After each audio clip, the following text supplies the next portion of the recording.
Assalamualaikum warahmatullahi wabarakatuh. Apa kabar semuanya?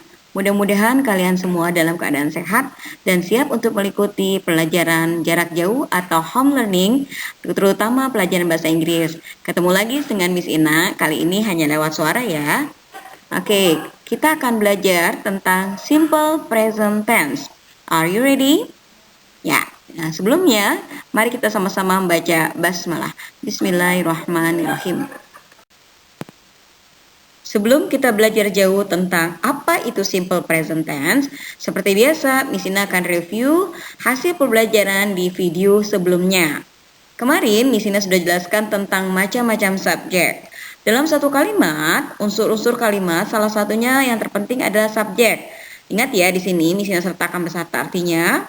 Ada I, you, we, they, he, she, it.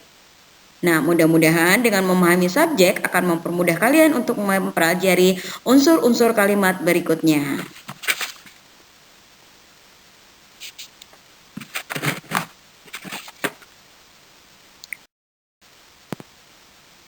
Masuk ke unsur kalimat berikutnya, yaitu verb atau kata kerja. Kemarin juga sudah dikenalkan beberapa kata kerja yang sering kita lakukan atau yang sering kita temui pada latihan-latihan bahasa Inggris. Di sini ada beberapa tambahan ya.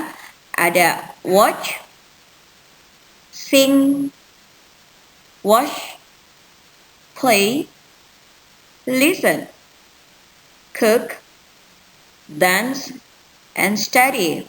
Nah, ini artinya watch menonton, sing menyanyi, wash mencuci, play bermain, listen mendengarkan, cook memasak, dance menari, study belajar.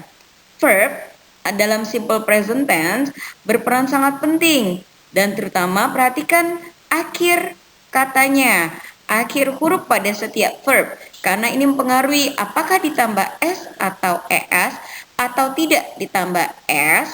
Nanti diperhatikan baik-baik ya, ini kita mengulang kembali.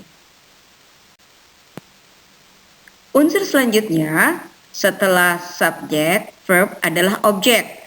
Tapi karena objek cenderung mudah, maka Miss Ina langsung akan menjelaskan tentang keterangan waktu atau adverb of time. Adverb of time memberitahu kita kapan sesuatu terjadi, berapa lama, dan seberapa sering. Tentang simple present tense yang akan kita pelajari, berarti keterangan waktunya adalah suatu kegiatan yang dilakukan secara kontinu, secara rutinitas, habitual, atau kebiasaan. Maka keterangan waktu yang biasa digunakan misalnya everyday, setiap hari, on weekend, pada akhir pekan, on Sunday, setiap hari Minggu, after lunch, setelah makan siang, after school, setelah pulang sekolah, all day, seharian atau sepanjang hari. Ini contohnya, ada banyak ya, kata every bisa every week, every month, dan sebagainya. Contoh adverb time yang mungkin akan sering kalian temui pada latihan simple present tense. Nah, unsur-unsur kalimat tadi yang sudah kalian ketahui, jika digabungkan akan membentuk pattern atau pola dalam kalimat tersebut, yaitu ada subjek, ada verb, penambahan s atau es, lalu objek. Perhatikan penjelasan berikutnya. Contoh kalimat di sini, Adam recites Al-Quran every day. Adam sebagai subjek, verbnya adalah recite, Al-Quran adalah objeknya, dan everyday adalah keterangannya. Recite awalnya tidak mendapat tambahan s, tetapi karena di sini subjeknya Adam, he, she, it, maka mendapat tambahan s. Perhatikan kalimat kedua. Dina and Shinta usually swim on Sunday. Dina and Shinta sebagai subjek, kata gantinya berarti they. Usually, adverb of frequency berarti dilakukan biasanya. Biasanya kalau biasanya itu pengertiannya dalam seminggu bisa 5 atau 4 kali dilakukan Swim, nah ini swim adalah verbnya. Verbnya di sini tidak mendapat tambahan s atau es. Kenapa? Karena subjeknya they tadi. Ya, kemudian on Sunday, ini keterangan waktunya. Kalimat ketiga, my brother watches cartoon movie every morning. Abang saya menonton film kartun setiap pagi. Kita pecah-pecah lagi ya. My brother sebagai subjek, watches. Kenapa pakai es? Karena pertama subjeknya he, she, it. Maka ada penambahan s atau es pada verbnya. Berhubung watch belakangnya ch, maka tambahnya es, bukan ditambah s. Cartoon movie adalah objeknya dan every morning adalah keterangan waktunya. Jadi ada 3 kalimat yang berbeda ini yang membantu kalian untuk memahami pattern atau pola pada simple present tense.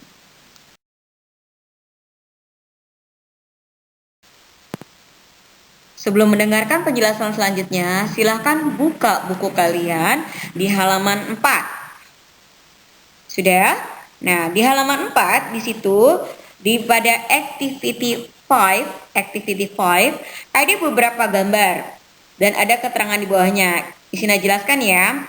Gambar di situ menunjukkan kegiatannya atau verbnya atau kata kerjanya. Lalu tulisan di bawahnya itu menunjukkan keterangan waktu yang digunakan dalam suatu kalimat. Contoh kalimat pada halaman 4 di activity 5 adalah she like singing. Kenapa she? Karena gambarnya adalah perempuan. Ya, maka dia she. She likes singing. Nah, lihat perhatikan di sini. Kenapa Misina ganti menjadi he? Karena Misina mengikuti gambar yang Misina sertakan. Laki-laki maka he. Likes, ingat karena dia he maka likes-nya mendapat tambahan s. Semua verb yang diikuti oleh like maka kata kerjanya mendapat tambahan ing. Jadi bukan he like sing, bukan. Menjadi he like singing, itu yang benar.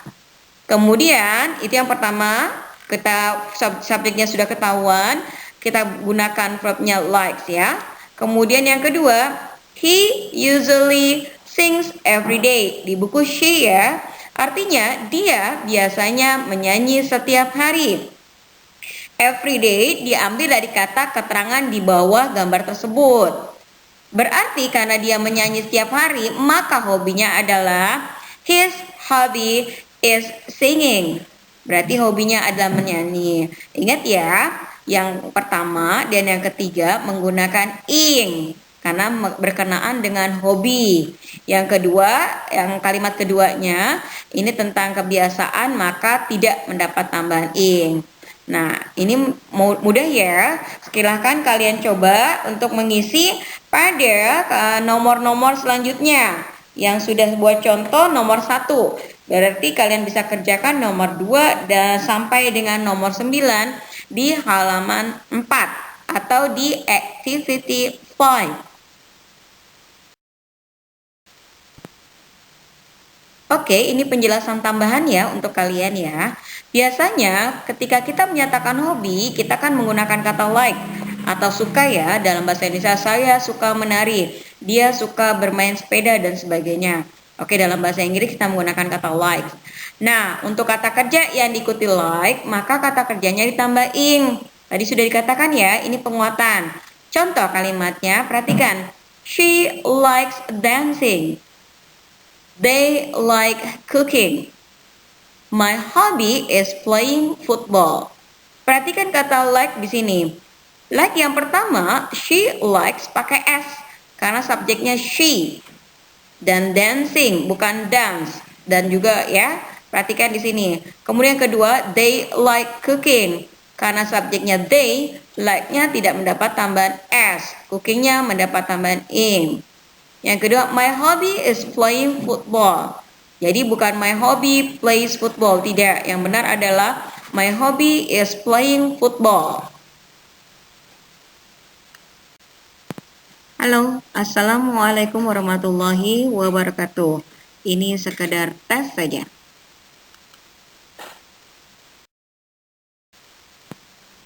Nah, dari penjelasan tadi berarti kita sudah bisa menarik kesimpulan bagaimana menanyakan hobi dan menjelaskan hobi kepada orang secara sederhana.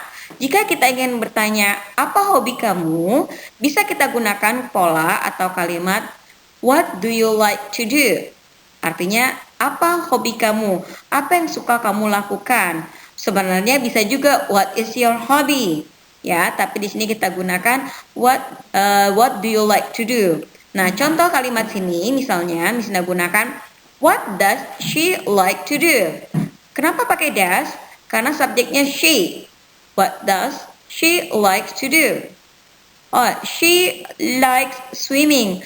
Likes-nya mendapat tambahan s. Kenapa? Karena subjeknya she tadi ya. Kalau misalnya kita bertanya what do you like to do? Maka jawabannya I like swimming. Kalau pertanyaan you, jawabannya I. Tapi kalau pertanyaannya she, jawabannya tetap she. Ya, kemudian pertanyaan kedua yang berkaitan dengan hobi, kita mau menanyakan kapan dia melakukan hobinya tersebut. Kita bisa gunakan when does she usually do it? Kapankah dia biasanya melakukan hobinya itu? Atau kalau kita menanyakan kamu, when do you usually do it? Nah, cara jawabnya she usually swims on Sunday atau I usually swim on Sunday. Usually ini tidak kewajiban harus dipakai ya, tapi untuk pelengkap saja, menjelaskan frekuensinya. Kapan dilakukan? Ini pernah dipelajari waktu di kelas 4 ya, tentang adverb of frequency. Ada always, often, usually, seldom, and never. Kalian bisa lihat di halaman 5 ya, di halaman 5 untuk describing hobby. Penjelasan selanjutnya setelah ini.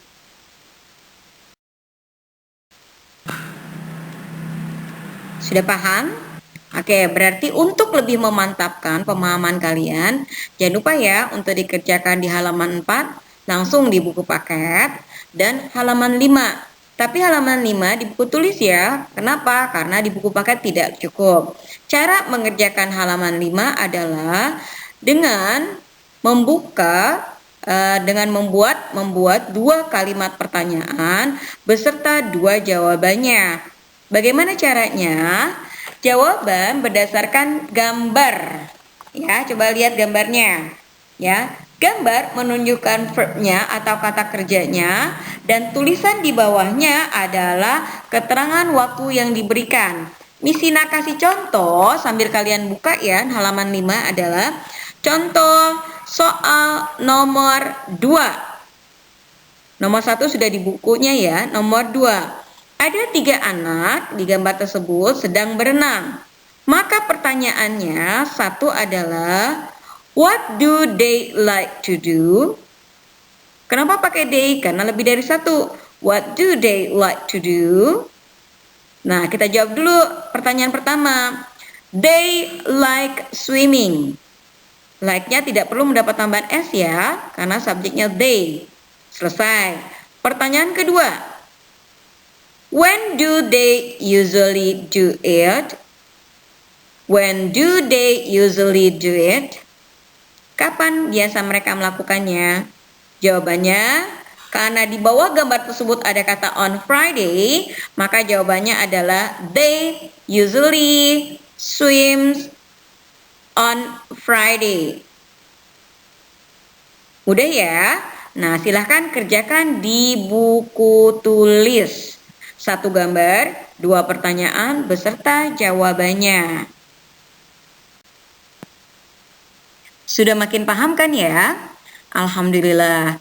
Nah, sekarang untuk mengukur pemahaman kalian selain halaman 4 dan halaman 5 yang di buku paket dan di buku tulis atau activity 5 and activity 6, maka nanti ada Misina sertakan link untuk pengisian di Google Form. Ini mudah ya karena diambil dari evaluation 1-nya. Mudah-mudahan penjelasan Miss Ina dan video pembelajaran sebelumnya membantu kalian untuk memahami soal. Mudah-mudahan Allah meninggikan kecerdasan kalian dan memberikan pemahaman untuk ilmu-ilmu yang diberikan oleh guru-guru kalian. Sampai sini dulu. Mari bersama-sama kita ucapkan hamdalah. Alhamdulillahirabbil alamin. Sampai jumpa pada pembelajaran selanjutnya. Wassalamualaikum warahmatullahi wabarakatuh. See ya.